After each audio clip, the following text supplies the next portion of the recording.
Muchas gracias por estar una vez más en la sintonía de Hora de Noticias en este día lunes 15 de abril del año 2019. Les habla Ezequiel Trumper para traerles un muy completo resumen informativo acerca de todo lo que está pasando en Australia.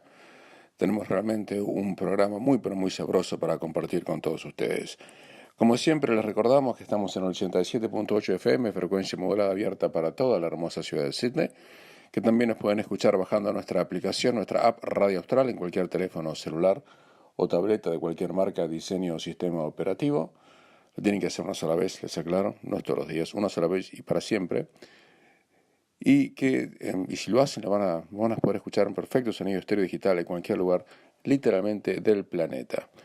También les recuerdo que si no pueden escuchar un día este segmento de Hora de Noticias, lo podrán encontrar en minutos de concluido el mismo en la página de Facebook de Radio Austral, Austral la Primera, o en mi propia página de Facebook, Ezequiel Trumper, se escribe fonéticamente Ezequiel Trumper, y allí en minutos después de concluir este segmento que están escuchando ahora, o si un día no lo pueden escuchar, lo encontrarán allí. También lo podrán compartir y mandarles el link del audio a cualquier familiar o amigo en cualquier lugar de Australia o del mundo. Ahora sí, nos metemos directamente a la información política nacional, como ustedes ya saben, y como ya habíamos anticipado, antes de que se hubiera anunciado, porque no era ningún secreto, tampoco no es ningún mérito nuestro en absoluto, el día sábado 18 de mayo va a haber elecciones federales en Australia, así las convocó el primer ministro Scott Morrison. Y en este sentido, ahora sí, ya empezó la campaña electoral completamente en serio. Y lo que vamos a tratar de hacerles de aquí hasta el momento del comicio es de la manera más clara posible, entre nuestras limitaciones intelectuales, pero de la manera más clara posible, lo que vamos a tratar de hacer es de darles las diferencias que existen en cuanto a su vida personal que usted respecta en cuanto a las diversas políticas que presentan ambos partidos, porque recordemos que si bien hay varios partidos en Australia, hay solamente dos partidos políticos que pueden formar gobierno, que es obviamente el Partido Liberal y el Partido Laborista. Entonces, ¿cuáles son realmente las diferencias de verdad entre el Partido Laborista y el Partido Liberal, pero en lo que tiene que ver directamente con su bolsillo? Vamos a empezar por ahí, porque no es que uno sea mal pensado, pero me parece que quizás sea lo que a usted más le importa. Desde el punto de vista de política impositiva, el laborismo está teniendo como objetivo darles un poco de más alivio impositivo a los sectores de medianos, y más que medianos sería bajos recursos, comparado con la coalición. La coalición planea reducir los impuestos en unos 226 mil millones de dólares por año en 10 años, por eso usted no le dice nada. Se le digo 226 o 231 o 202, al votante común como yo, como usted, le da lo mismo. Pero veamos cuáles son las diferencias reales y cuantitativas que existe para usted. Si usted gana entre 45 y 120 mil dólares, realmente no hay ninguna diferencia entre los dos partidos. Es prácticamente lo mismo. Reitero, si usted gana entre 45 y 120 mil, no hay mayor diferencia. Usted va a pagar la misma cantidad de impuestos con un partido y con el otro, porque las propuestas impositivas son prácticamente las mismas. Si uno gana menos de 45 mil, típicamente uno va a estar seguramente un poquito mejor con el Partido Laborista, pero la diferencia, le soy sincero, desde el punto de vista estrictamente monetaria es muy baja. Una lata de sardinas, una cosa así, por semana, nada más que eso. En el mediano plazo, si usted gana más de 120 mil dólares, uno va a pagar lo mismo entre uno y otro, pero no en el largo plazo. El Partido Liberal quiere reducir la tasa impositiva de 32.5 al 30% y abolir para siempre la franja impositiva del 37%, lo que va a provocar que quienes ganan más de $120,000 tengan una reducción impositiva importante, pero no hasta mediados de la década próxima. No hasta mediados de la década próxima. O sea que en realidad en esta elección, y quién sabe lo que va a pasar en la década próxima, quién sabe quién va a gobernar, quién sabe, quién sabe, quién sabe.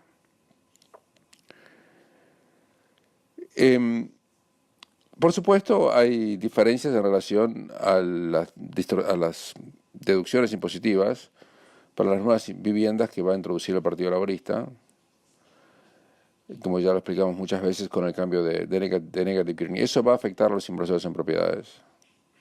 También hay sectores de pensionados que no reciben la pensión, o sea, gente de tercera edad que se llama self-funded retirees, que van a tener menos dinero porque no les van a mandar un cheque si son propietarios de acciones que reciben una deducción impositiva, porque como no pagan impuestos no pueden hacer la deducción. Hasta ahora le mandaban el cheque aunque no hubiera hecho la deducción impositiva, pero ahora eso no, si bien gana el Partido Laborista, eso no va a existir más.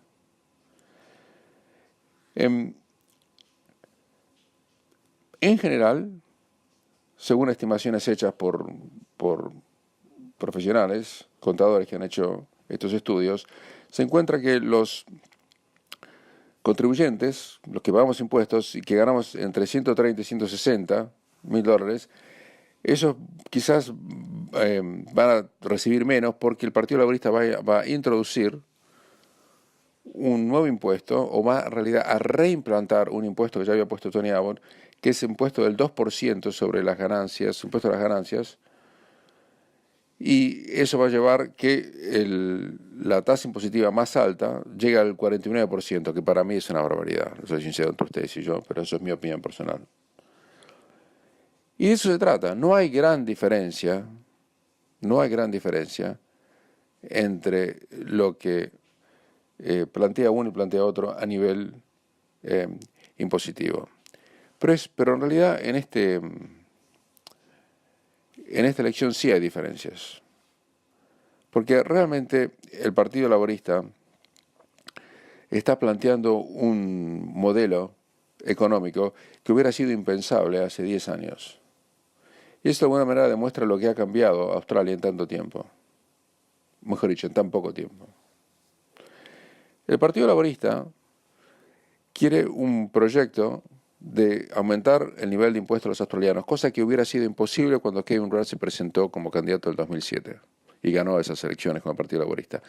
Recordemos que lo hizo en ese momento diciendo yo soy conservador económicamente, incluso había hecho avisos publicitarios que decían estrictamente eso y justamente eso. Ahora Shorten presenta una política de centro-izquierda, declarada, por lo menos tiene honestidad de decir que es declaradamente de centro-izquierda. Por eso esta elección del 2019 es una elección importante para Australia desde el punto de vista ideológico. El test es si el público australiano va a repudiar el modelo económico del Partido Liberal y que también lleva hasta ahora el Partido Laborista, porque en la base de la política del Partido Laborista en este caso es una mayor redistribución impositiva que penaliza a aquellas categorías de contribuyentes que ganan más, o no tanto más, pero ganan un poco más que el nivel medio. ¿Y por qué hace esto Shorten? Lo hace esto porque cree que el público en Australia ha cambiado de opinión y cree que el gasto en salud y educación es más importante como inversión social que la reducción de tasas impositivas. Y eso es realmente, no diría yo revolucionario, pero es revolucionario entre comillas para lo que es la política australiana, que siempre tenía un sistema bipartidario en temas de política económica central. Esto ya no es así. Ya no es así. Obviamente Scott Morrison no es ningún tonto y va a enfocar el objetivo de la campaña en hacer una campaña negativa contra el Partido Laborista, cosa que Turnbull, insólitamente, porque en la política se hace esto, insólitamente no. Por supuesto, le recordamos que si usted tiene alguna duda legal, puede llamarme sin ningún compromiso a mi número de teléfono móvil, que es el 0412-388-369, ya sea para problemas familiares o problemas comerciales o problemas penales, o tiene que actualizar o hacer un nuevo testamento, enduring power of attorney o enduring guardianship o cualquier otro tema legal, me llame por favor. Mi nombre, como ya lo sabes, es Ezequiel Trumper y mi número es el 0412-388-369. Lo repito para que sea más fácil, 0412-388-369. Muchas gracias. Por supuesto, en próximas ediciones de Hora de Noticias vamos a seguir cubriendo todo lo que es la campaña electoral, las diferencias entre ambos partidos, pero lo que les acabamos de contar es en realidad la base de la elección y vamos a volver a repetirlo en diversas formas, con diversos matices y desde otros ángulos durante el resto de la campaña. Así que ténganos, no diría paciencia, pero si quiere estar bien informado, sintonice aquí en Radio Austral, que va a recibir la información lo más objetiva posible dentro de nuestras limitaciones acerca de lo que representa un partido, lo que representa otro y lo que representa más que nada, lo que le representa para usted y para la sociedad australiana que vamos a tener. Porque como decía Paul Keating, usted cambia el gobierno y usted cambia el país. Nos metemos en un tema completamente distinto que está relacionado con una noticia mundial que afecta a un australiano muy conocido que tiene sus enemigos y tiene sus admiradores. Estamos hablando de Julian Assange, que fue entregado es la palabra correcta, fue entregado por las autoridades ecuatorianas a las autoridades británicas y quizás estadounidenses, eso se los contamos en unos segundos, hace unos días. Julian Assange estaba en la embajada ecuatoriana en Londres, en el barrio de Knightsbridge, a apenas 20-30 metros de la tienda Harrods, una pequeña casita, muy cara, por supuesto, es un barrio muy caro, que Ecuador tiene allí como su embajada. Hace unos años pasamos por allí y no podíamos creer lo chiquitita que era. Y el gobierno ecuatoriano le dio autorización a las autoridades británicas para que entraran a la embajada y se lo llevaran, a pesar de que estuvo asilado allí durante casi 7 años. Eso no tiene muchos precedentes en la diplomacia internacional, y se lo voy a poner en perspectiva. Antes que eso, le voy a decir que yo no soy un admirador en absoluto de Julian Assange, que no coincido prácticamente en casi nada con él, pero aquí vamos a tratar de hacer un análisis completamente objetivo para que usted entienda de qué se trata. Pongamos otro escenario. Pongamos que acaba de ocurrir el golpe militar de Chile del 11 de septiembre de 1973 y usted se esconde de los vándalos de Pinochet en la embajada de cualquier país, que es una embajada española, en Santiago. ¿Cómo ocurrió? La embajada de Venezuela, la embajada de México. Y usted imagínese que de repente el embajador de México, de Venezuela o de España, lo que fuese, invita a la DINA, invita al señor Contreras a que entre a la embajada y se lo lleve usted para que sea interrogado. Bueno, eso sería inconcebible. Pero es lo mismo que hizo Ecuador, con una diferencia. Porque quiero ser muy objetivo en esto. Obviamente, Gran Bretaña tiene cortes independientes y Gran Bretaña es un país democrático, cosa que no podemos decir jamás. Nadie puede decir jamás, ni aquellos que están a favor todavía, insólitamente, del gobierno de Pinochet de 1973, porque democrático y respetuoso de la ley jamás nadie pudo haberlo acusado de ser. Eso fue lo que pasó. Assange nunca había querido salir de la embajada porque decía que si salía de la embajada, lo primero que iba a pasar es que no le iban a juzgar por un caso de supuesto abuso sexual en Suecia, que ya no existe más, y que aquí en Radio Austral dijimos que era una pantomima. Pantomima significa que era un muy invento. Sino que dijimos que él no quería salir porque sabía que los Estados Unidos le iban a poner una orden de extradición. Y eso fue exactamente lo que ocurrió. Ni bien sale él de la embajada y se lo llevan a- a la carga, o sea, no sale caminando, se lo llevan a la rastra. Él va a una seccional de policía en Londres y allí aparece un pedido de la justicia estadounidense, el Departamento de Justicia, pidiendo su extradición. Ahora le voy a explicar de qué se trata eso. Le pide la extradición, ¿por qué? La alegación contra él es la siguiente. No es que haya publicado ningún material informativo. Esto no es acerca de la libertad de prensa. La alegación, y me tomé el trabajo de leer lo que se llama en inglés el indictment, o sea, los cargos, es porque quien robó la información, eh, el tal Bradley, que después se cambió el nombre, se hizo de hombre a mujer, bueno, eso déjelo, no importa. No es que le dio la información que él robó, por lo cual fue condenado a 37 años de prisión, que después Obama le conmutó la sentencia y lo dejó libre. No, no es por eso. El alegato, las alegaciones contra Assange es porque Assange no es que recibió la información de este ex militar estadounidense, un rango muy, muy bajo, pero que tenía acceso a información clasificada y confidencial para el cual había firmado un contrato que no podía de ninguna manera divulgar bajo pena de traición. Sino que la alegación es que Assange incentivó, cooperó, ayudó a que robe la información. Esa es la alegación contra Assange. Y uno supone que el gobierno de los Estados Unidos, o mejor dicho, el Departamento de Justicia, tendrá evidencias para demostrar tal cosa. O sea, no es que de repente uno como periodista, como me ha pasado, le ha pasado a muchísima gente que trabaja en los medios, alguien le trae información. No, la alegación es que él ayudó a conseguir la información robada, conspirando contra los Estados Unidos. Esa es la alegación que existe contra Julian Assange. Esto abre dos puntos. En primer lugar, como periodista, estamos los periodistas ahora teniendo que tener la obligación de revelar nuestras fuentes de cómo conseguimos la información. Eso es un punto. Y segundo, ¿podemos los periodistas cooperar con alguien que va a robar información para beneficiarnos? Eso es otro punto.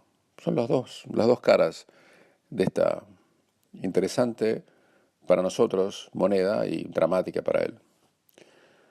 Los abogados de Assange dicen que son, increíblemente, los dos abogados de Assange son australianos. Viven en Londres. Una es Jeffrey Robertson QC y el otro es Jennifer Robinson, se llama así, que también es australiana.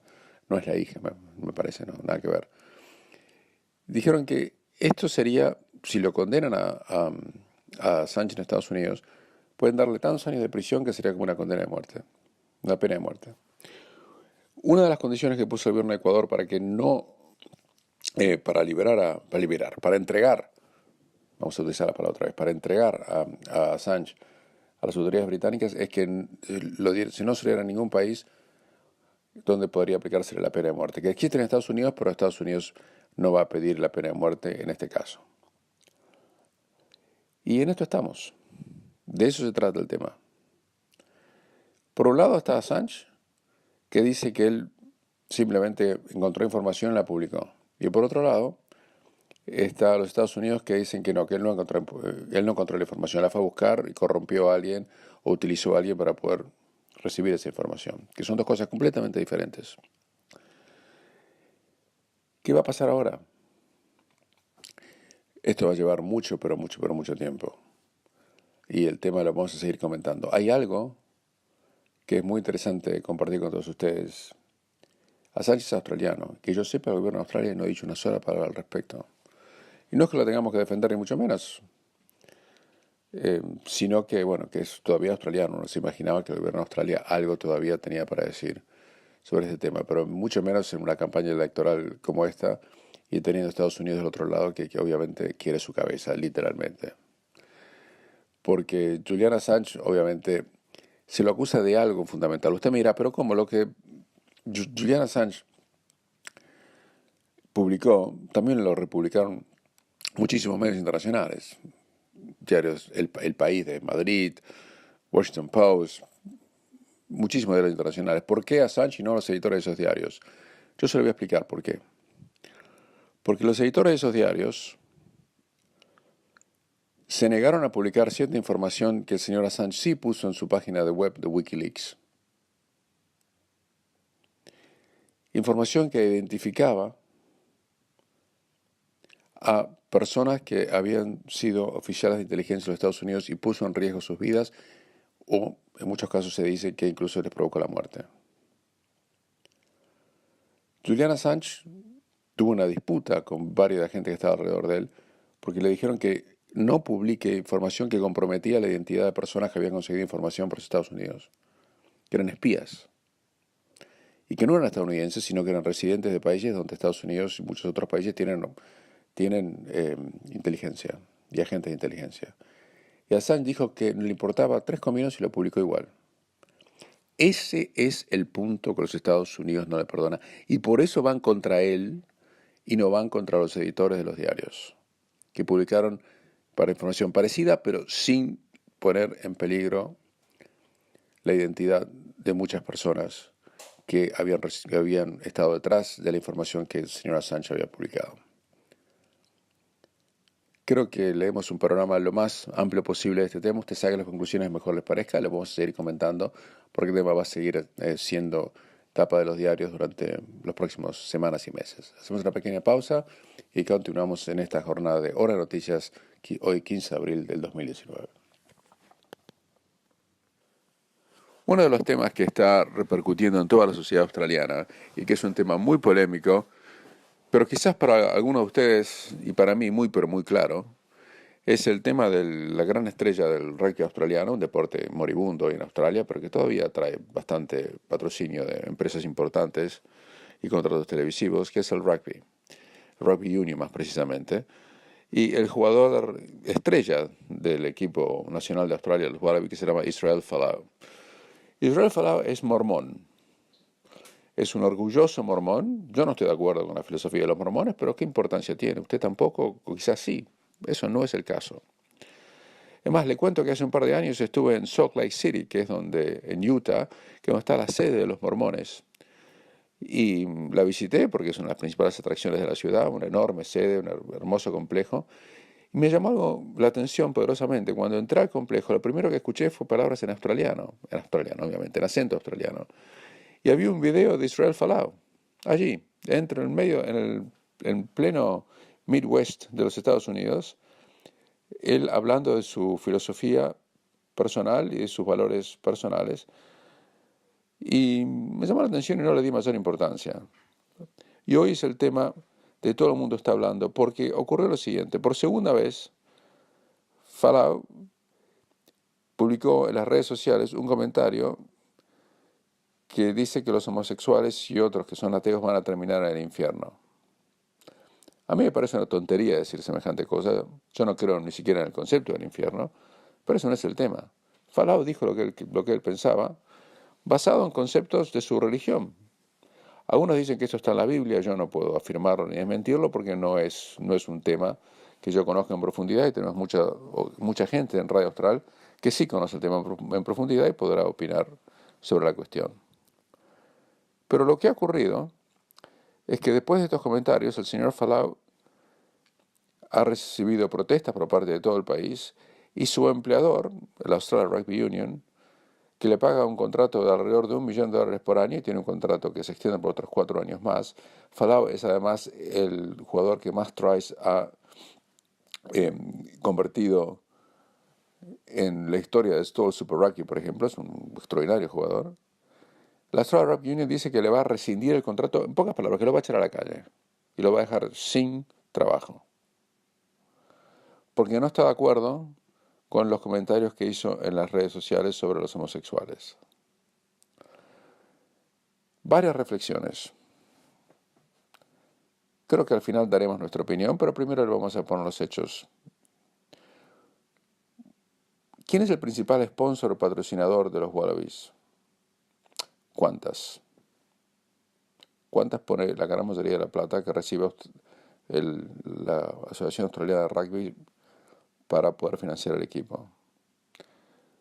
El Chief Executive de Qantas se llama Alan Joyce, es un declarado homosexual, él mismo lo ha dicho en todos los reportajes, no es que yo me meta en su vida sexual, él la ha proclamado a los cuatro vientos. Aparentemente recibieron quejas de Qantas que no lo quieren a Falau como miembro del equipo. No sé si es cierto o no lo que dicen los diarios. El Australian Rugby Union está invocando una cláusula que aparentemente existe en el contrato, donde no se puede verificar a ciertos grupos que no tienen que ver con los valores de esto que lo otro. Imagínense, las palabras son de rigor. Y lo quieren echar. Decirle, te vas de acá y no te pagamos ninguno de los 4 millones de dólares que tendremos que pagar los próximos 4 años. Todo por haber criticado a los homosexuales y a otros grupos también, en algo que nada tiene que ver con su trabajo específico.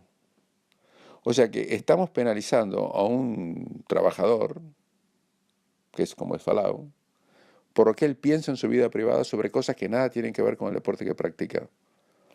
Es como si mañana su empleador lo echara a la calle porque dice que no está de acuerdo con usted algo que puso en Facebook sobre la política no sé, en Chile o en Argentina, o sobre el Partido Laborista, o sobre religión. Ahí decir, va, mijito se va de acá. Es un tema muy peligroso, ¿verdad? Y de eso se trata. Pero acá, discúlpeme, en Radio Austral vamos un poquitito más allá. Y aquí vamos a sacar un poco la navaja y vamos a hacer una disección de lo que en mi opinión personal, no tiene por qué ser la suya, en mi opinión personal es un ataque grosero, brutal a un trabajador por opinar lo que él piensa, le guste o no le guste a usted o a mí. Yo no estoy de acuerdo con él, pero para nada, para nada con lo que dijo Falau. Le voy a dar un ejemplo. ¿Usted se acuerda que había un jugador de cricket, muchos, que se llamaba Shane Warne? ¿Se acuerda de él, no? A Shane Warne lo acusaron de haber vendido información sobre partidos acerca del estado del tiempo. O sea, en pocas palabras, recibió un soborno. Lo suspendieron por un año por haber tomado drogas ilegales. Sus fotos aparecieron en orgías cuando estaba casado con su primera mujer. Sus escándalos tratando de conquistar, entre comillas, a mujeres cuando estaba de gira con el seleccionado australiano de cricket son legendarias y conocidas. Y a pesar de todo eso, siempre le ofrecieron más contratos publicitarios y una extensión de su contrato con la Asociación Australiana de Cricket. Pero a Falau, por decir algo que está en sus preceptos religiosos y sin molestar a nadie más allá de sus palabras, a pesar de que tiene una vida ejemplar en lo personal, una vida familiar impecable, donde no se le conoce ningún escándalo, lo echan a la calle y lo vilifican. O sea, a un adúltero público y notorio, en Australia lo han ensalzado, un deportista. Y a uno, porque aparentemente se basó en conceptos bíblicos, aparentemente mal interpretados, según otros bien interpretados, según aquellos, lo echan a la calle. Ahora, usted explíqueme si hay alguna consistencia detrás de lo que yo le estoy contando. Esto es lo que está pasando ahora. Además, yo digo una cosa. Qantas es una empresa que, como sabemos, vende productos de pasajes aéreos. Es lo único que hace. Y Qantas tiene una alianza con Emiratos Árabes, un país donde si usted es homosexual es condenado por el mero hecho de serlo. Y ni hablar si lo practica, hasta pueden aplicar penas de castigos corporales. Pero eso nada. Ahí Alan Joyce, el Chief Executive homosexual, le digo que es homosexual porque siempre lo dice, no es porque yo me meta con él. Baja el pulgar a Falau y dicen, échenlo, get rid of him. Y yo me pregunto una cosa, las opiniones de Falau sobre cosas que nada tienen que ver con su deporte, no tienen nada que ver con su contrato de trabajo, así como la sexualidad del señor Joyce tampoco tiene nada que ver con su capacidad para desempeñar su trabajo como ejecutivo de Qantas. Y sin embargo, a Falau lo han inmolado. En el programa de la ABC, que se llama Outsiders, un periodista de pésima calidad, con el cual yo disiento prácticamente en forma habitual, que se llama Richard Hintz, antes de trabajar para el Daily Telegraph, dice que no, esto no tiene nada que ver con free speech, con la libertad de expresión. Esto es porque Qantas está en desacuerdo con el contrato comercial, perdón, con los valores de Falau, y tienen un contrato comercial y se lo exigen a la Asociación Australiana de Rugby. Bueno, también el día de mañana a lo mejor tenemos un ejecutivo de Qantas o de la empresa que fuese, que no le gustan los judíos o los católicos, y dicen, bueno, a mí, como yo no me gustan los judíos o los católicos, no quiero que ningún judío católico se pronuncie a favor de su religión, porque no me gusta a mí como imagen comercial, y lo echamos. Hacemos eso, ya que estamos.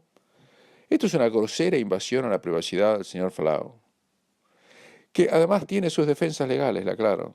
Si yo fuera el abogado de él, le diría que si tratan de terminar el contrato y están en negociaciones en este momento, y le inicia una demanda a la Corte Federal, no estadual, y ahora le explico por qué, en la Corte Federal, por discriminación religiosa. O ahora vamos a empezar a echar gente de los trabajos porque tienen una determinada religión y la expresan en forma pública y notoria.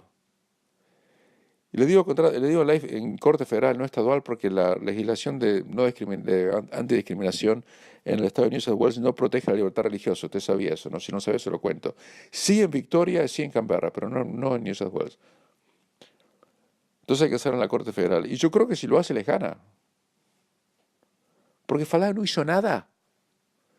Él simplemente dijo que está en desacuerdo con la homosexualidad conforme a sus preceptos bíblicos y su formación religiosa, cosa que a mí me parece disparatada. Yo no tengo ningún problema con ningún homosexual y a mí me parece que tienen que ser tratados exactamente igual que me tratan a mí, que no lo soy, o a cualquier otra persona que lo es. Es lo mismo. Pero de ahí a echarlo, no. Señores y señores, estamos en este momento en un periodo muy oscuro en la vida australiana, donde el pseudo progresismo, la pseudo izquierda, que de izquierda nada tiene, en mi opinión, pero eso se autodenominan así, están involucrándose en la vida privada de las personas y dictando no solamente lo que tenemos que hacer, sino también lo que tenemos que pensar. Y eso es un precedente peligrosísimo. Si lo echan a Falau, mañana lo echan a usted, me echan a mí, echan a cualquiera por cualquier motivo, por cualquier razón, porque usted no estuvo de acuerdo en decir la línea políticamente correcta de los dictadores del libre pensamiento que tenemos en este momento en este país. Piénselo, es una opinión en este caso exclusivamente mía, no solamente Radio Austral, aunque estoy seguro que mayoritariamente el grupo humano que está detrás de Radio Austral estará espantada con que una persona por expresar valores que están en la Biblia, en este caso, pueda perder su trabajo. Pero eso es la Australia al cual nos estamos encaminando.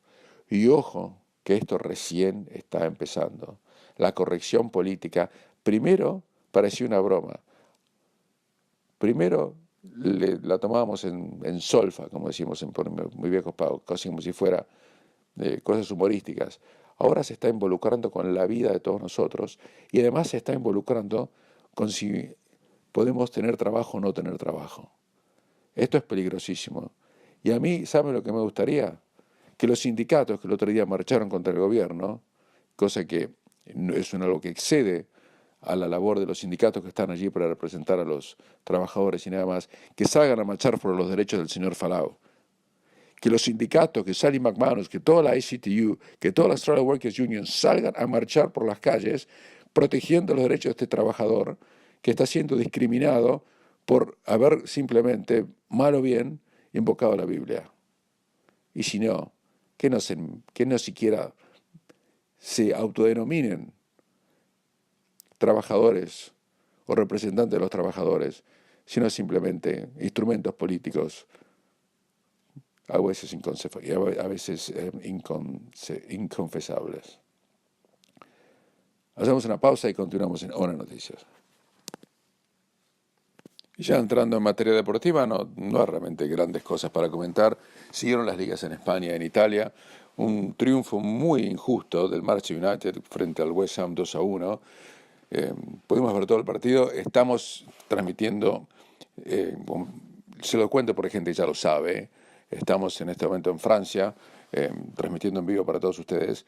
Y pudimos aquí, porque estamos en hora europea, ver muchos partidos, obviamente sin tener que levantarnos a las 4 de la mañana. Mirando el partido de Manchester United, que le ganó 2-1 al West Ham, yo pensaba, hacía mucho que no había el Manchester United sin tener sueño, ¿no? Porque claro, el partido era a las 4, 5, 6 de la tarde.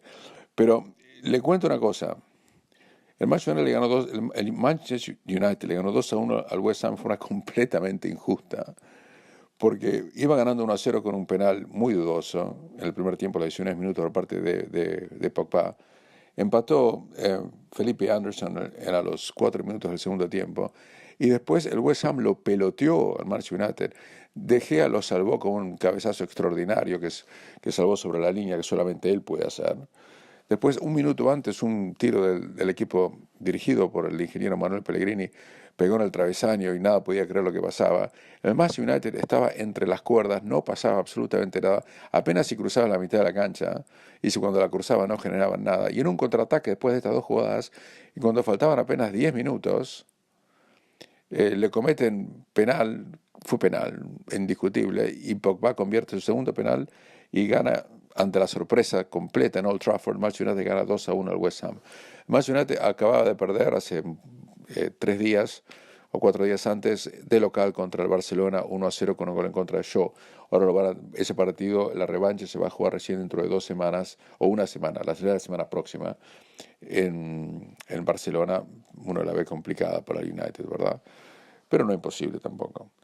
En otros partidos, el Fulham le ganó 2-0 al Everton, el Southampton 3-1 al Wolves, Brighton perdió 5-0 de local contra el Bournemouth, y el resto de los partidos se los contamos mañana. Por otro lado, en la Liga Española, eh, el Barcelona, que justamente venía de ganarle al United de visitante, empató 0-0 de visitante con el Huesca, un resultado extraño, pero esa liga está liquidada, la aclaro, porque le lleva 11 puntos, o le llevaba 11 puntos el Barcelona Atlético de Madrid, quedan apenas 5 fechas, y el Atlético de Madrid, que le ganó 2-0 al Celta Vigo, le descontó algo, pero la diferencia sigue siendo de 9 puntos. Cuando faltan 6 fechas es prácticamente imposible descontar. Tiene 74 el Barcelona, 65 el Atlético Madrid. En la Liga Argentina está terminada, otras ligas les vamos a contar durante el resto de la semana. También tenemos mucha actividad esta semana en la Copa Libertadores de América. River le ganó 3-0 al Alianza Lima en un partido muy extraño porque otra vez jugaron sin público local, o sea, sin público directamente en el estadio vacío de River Plate en la ciudad de Buenos Aires. Boca le ganó 4-0 al equipo boliviano de Jorge Wilstermann. Palmeiras le ganó 3-0 a Junior de Barranquilla. Libertad de Paraguay le ganó 3-2 de visitante a la Universidad Católica. ¿Qué pasa con los equipos chilenos en la Libertadores realmente? Flamengo le ganó 6-1 a San José. Emelec de Ecuador y Deportivo Lara de Venezuela empataron 2-2. Y Internacional de Porto Alegre le ganó 3-2 a Palestino de local. Cruzeiro liquidó prácticamente las chances de Huracán de Parque Patricio, le ganó 4-0. Nacional de Uruguay le ganó 1-0 a Zamora de Venezuela, y Sporting Cristal de Perú otra vez le ganó a un equipo chileno de la Libertadores, a la Universidad de Concepción 2-0. O sea, todos los equipos chilenos perdieron la Libertadores, cosa que me llama la atención, porque el fútbol chileno está bien organizado, tiene buenos equipos, y en la Libertadores realmente no pegan una. Gremio prácticamente dejó afuera a Rosario Central, le ganó 3-1, y ese es el panorama que teníamos para darles de la Copa Libertadores en este caso. Les deseo que tengan un hermoso lunes allí en Australia. La continuamos mañana desde aquí. Como siempre, no importa dónde estamos, Radio Austral, Hora Noticias, continúa igual. Y le digo esto porque mucha gente comentó en Facebook, porque pusimos una foto, estábamos en el centro de Francia, entonces saben que no estamos allí. Por eso no nos vamos a hacer los misteriosos. Pero estamos aquí en vivo, como siempre, como si nunca nos hubiéramos ido, y así estamos. También les recuerdo que en segundos nomás, ni bien terminado este segmento en vivo de Hora de Noticias, que lo hacemos realmente en una hora muy tarde para todos ustedes porque la diferencia de hora es matadora, pero estamos igual, para encontrar el audio de este programa para que lo puedan escuchar en nuestra página de Facebook, Australia Primera, o en mi propia página de Facebook, Ezequiel Trumper, así se escribe fonéticamente, para que lo puedan volver a escuchar, o el día que no lo puedan escuchar, o lo quieran compartir con amigos y familiares. Ha sido un placer, la seguimos mañana.